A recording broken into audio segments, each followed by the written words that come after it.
Welcome again to the online classes of Padanga High School. My dear students, respected and honorable teachers, my colleagues, advanced take salam and cordial love from the core of my heart. I hope that all of you are keeping well physically and mentally, and your study is going on at home as usual. My dear students, today I am here with an important topic of English grammar.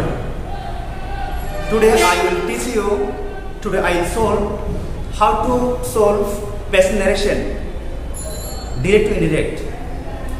In the last classes, we have discussed how to change direct to indirect, assertive, interrogative, imperative and external sentence. So, before starting my class, please take your khata pen before you. আজকে আমরা 2019 সালের narration solve করব।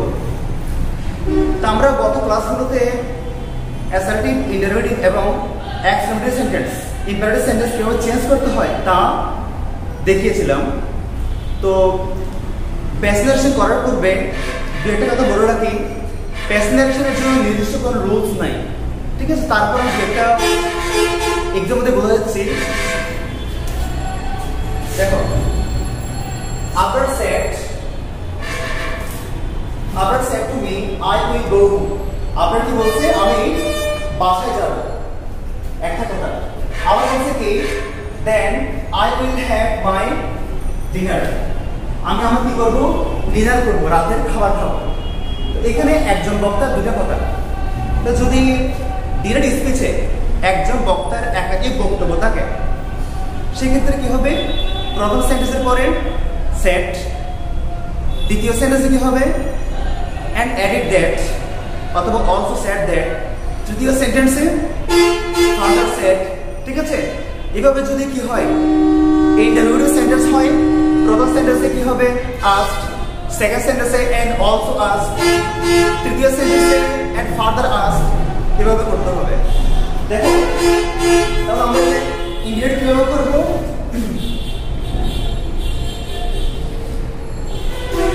আমরা লিখব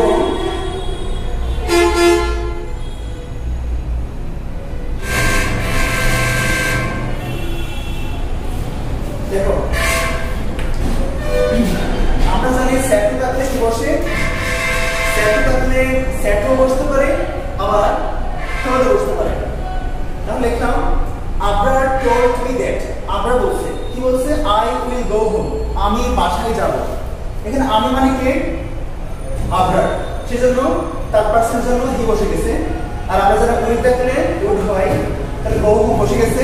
এরপরে একটা clause, এটা একটা সেন্টেন্স, এটা একটা আবরারের বক্তব্য। তাহলে যদি দ্বিতীয় বক্তব্য থাকে একজন বক্তার, সেক্ষেত্রে কি হবে? and added that, and added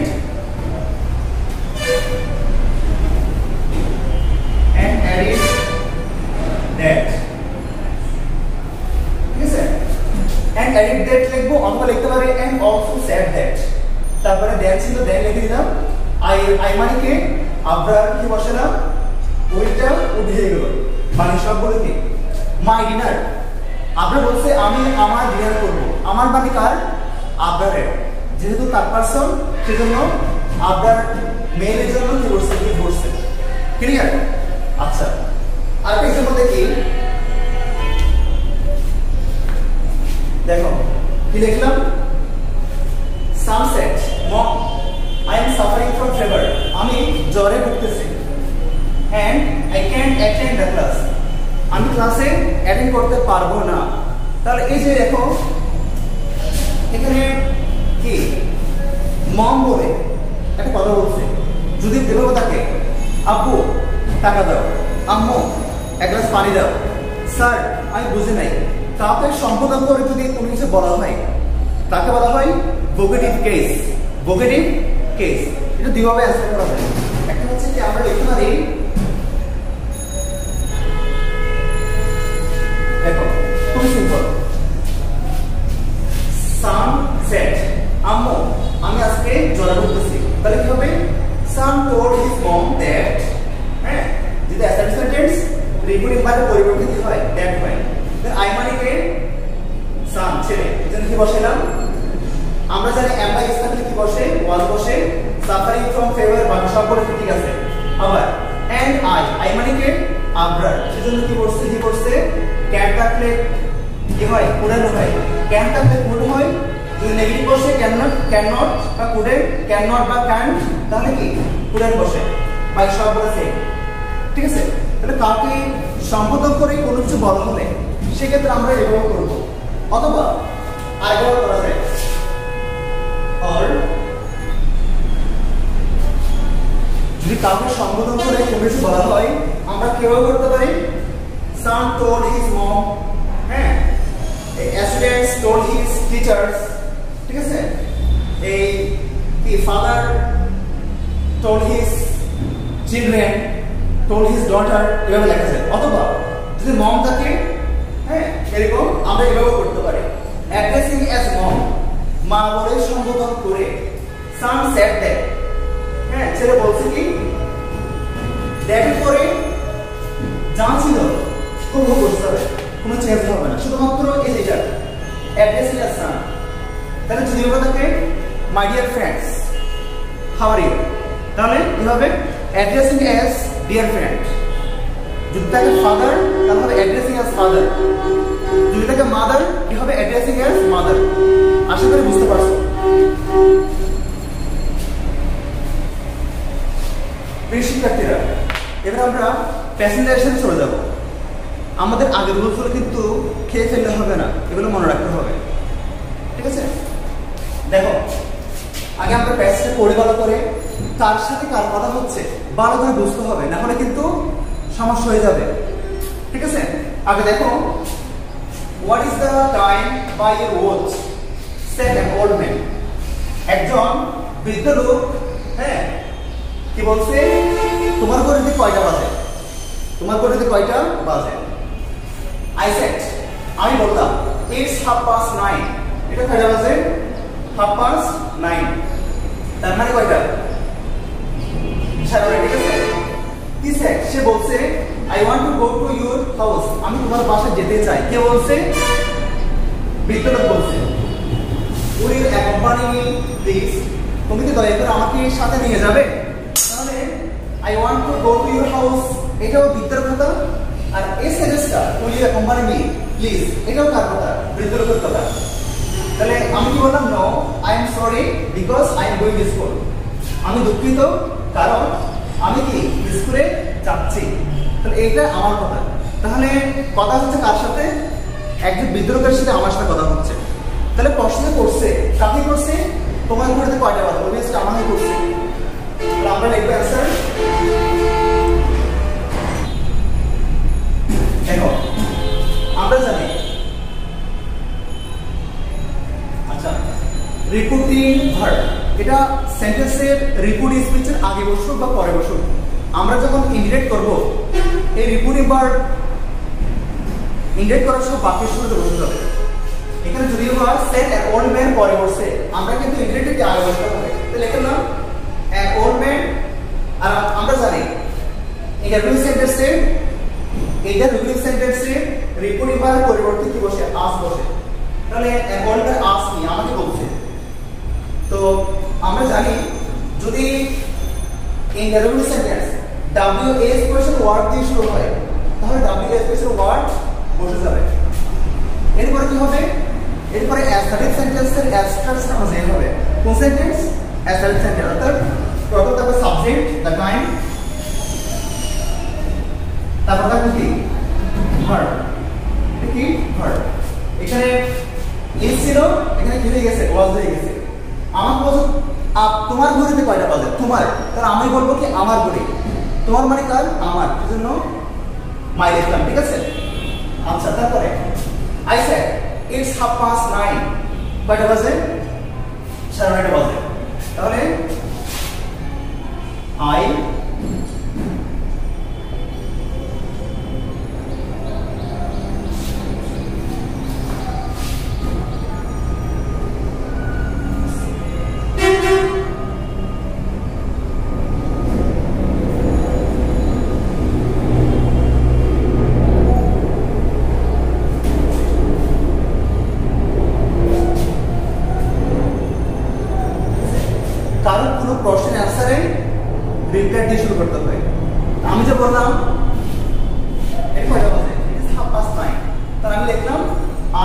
like that এখানে ইটস মানে মূলত ইট ইজ ইটস মানে কি ইট ইজ তো ইটটা বসে গেছে ইজ এর পরিবর্তে ওয়াজ বসে গেছে হাফ পাস নাই বসে গেছে ঠিক আছে এরপরে কি স্যার তিনি বললেন এখানে তিনি মানে কে বৃদ্ধ লোক I want to go to your house আমি তোমার বাসায় যেতে চাই তার কথা বৃদ্ধ লোকের কথা will you accompany me please দয়া করে আমাকে কি সাথে নিয়ে যাবে তাহলে আমরা কি লিখবো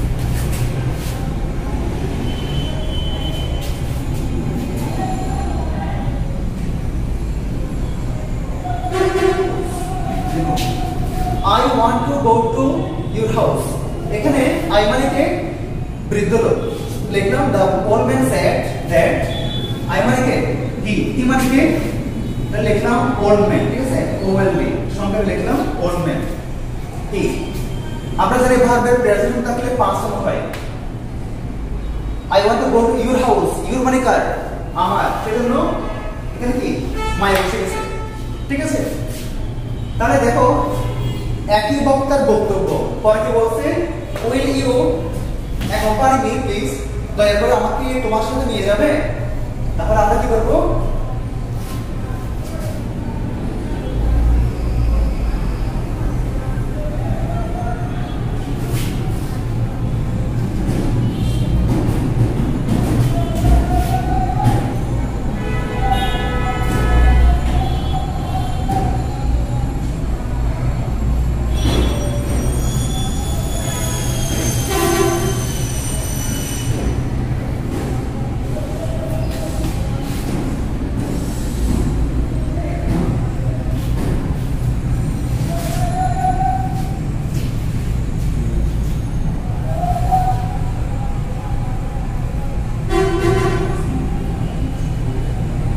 দেখো উনি কি বলছে will you accompany me please দয়া করে আমাকে সাথে নিয়ে যাবে প্রশ্ন করছে না আমরা সেজন্য লিখলাম কি লিখলাম কি পলাইটলি কেন লিখলাম প্লিজ এর পরিবর্তে আমরা কি লিখলাম পলাইটলি লেখা যায় বা কাইন্ডলি লেখা যায় তাহলে আমরা লিখলাম কি পলাইটলি আস্ক মি আমাকে বলছে উইল ইউ অ্যাকম্পানি মি আমাকে কি তোমার সাথে নিয়ে যাবে তাহলে দেখো এই সেন্টেন্সটা আমরা জানি যদি কোনো সেন্টেন্স WH কোশ্চেন ওয়ার্ড দিয়ে শুরু না হয় যদি কোনো সেন্টেন্স অক্সিলারি ভার্ব দিয়ে শুরু হয় হ্যাঁ তাহলে কি রিপোর্টিভ ভার্বের পরিবর্তে কি বসে রিপোর্টিভ ভার্বের পরিবর্তে পরে ইজ বসে কি বসে ইজ বসে ঠিক আছে তারপরে অ্যাসারিক সেন্টেন্সের এক্সপ্রেশন অনুযায়ী সেন্স লিখতে হয় তাহলে এখানে দেখো এই সেন্টেন্স সাবজেক্ট কি ইউটা আই হয়ে গেছে তারপরে উইল উড হয়ে গেছে অ্যাকম্পানি বসে গেছে আর মি মানে কাকে বৃদ্ধ লোককে এজন্য লিখে দিলাম মি দেখো বুঝছো কিনা তারপর দেখো no I am sorry because I am going to school এটা কার কথা আমার কথা তাহলে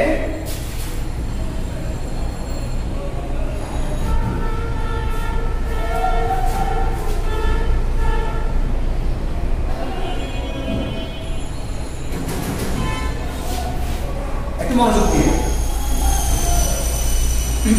নো আই এম সরি আমরা আগে বলছি কোন প্রশ্নের অ্যানসারে কি দিয়ে লিখতে হয় রিপ্লাই দিয়ে অ্যানসার লিখতে হয় যদি আমরা প্রশ্ন করছি আমি লিখলাম নো আই এম সরি আমরা কি লিখলাম I replied in the negative yes তাহলে কি লিখতে হয় রিপ্লাইড ইন দ্য অ্যাফার্মেটিভ ঠিক আছে অথবা রিপ্লাইড ইন দ্য পজিটিভ অথবা রিপ্লাইড পজিটিভলি আর নো থাকলে কি লিখতে হয় রিপ্লাইড ইন দ্য নেগেটিভ তো লিখলাম I replied in the negative ঠিক আছে এন্ড এখানে বলছি যে আই এম সরি তো সরি থাকলে কি লিখতে হয় অ্যাপোলজিস তো লিখলাম I reply is negative and apologies, অর্থাৎ আমি কি দুঃখিত হলাম, দুঃখ প্রকাশ করলাম। কারণ কি? Because I am going to school, কারণ আমি স্কুলে যাচ্ছি। এখানে আই মানে কি? আই মানে হচ্ছে আমি, আই মানে কি? আমি, ঠিক আছে? সেটা লিখলাম আই। আর আমরা জানি এম বা ইজ কালে কি বসে? ওয়াজ বসে। ওয়াজ লিখে দিলাম, এম এর পরিবর্তে বাকি সব বলে কি একই হয়ে গেল, ঠিক আছে? আর একটা কথা বলে রাখি, তোমরা অনেকের কাছে অনেক বই আছে, কার কাছে অ্যাডভান্স, কার কাছে নবদূত, কার কাছে তোমার অনুপম, কার কাছে লেকচার, কার কাছে পাঞ্জেরি, কার কাছে ক্যাপ্টেন। তো দেখবা একটা সলিউশন কিন্তু এক বই এক এক রকম আছে, সবগুলো সঠিক। তো তোমরা যেটা তোমাদের সহজ মনে হয়, তোমাদের টিচাররা যেটা তোমাদের বুঝিয়েছে তোমরা সেভাবে অ্যান্সার করবা। একেবারে অ্যাডভান্সের মতো নবতের মতো লিখতে হবে এমন কোনো কথা নাই। প্রত্যেকে ভালো থেকো, সুস্থ থেকো, আল্লাহ হাফেজ।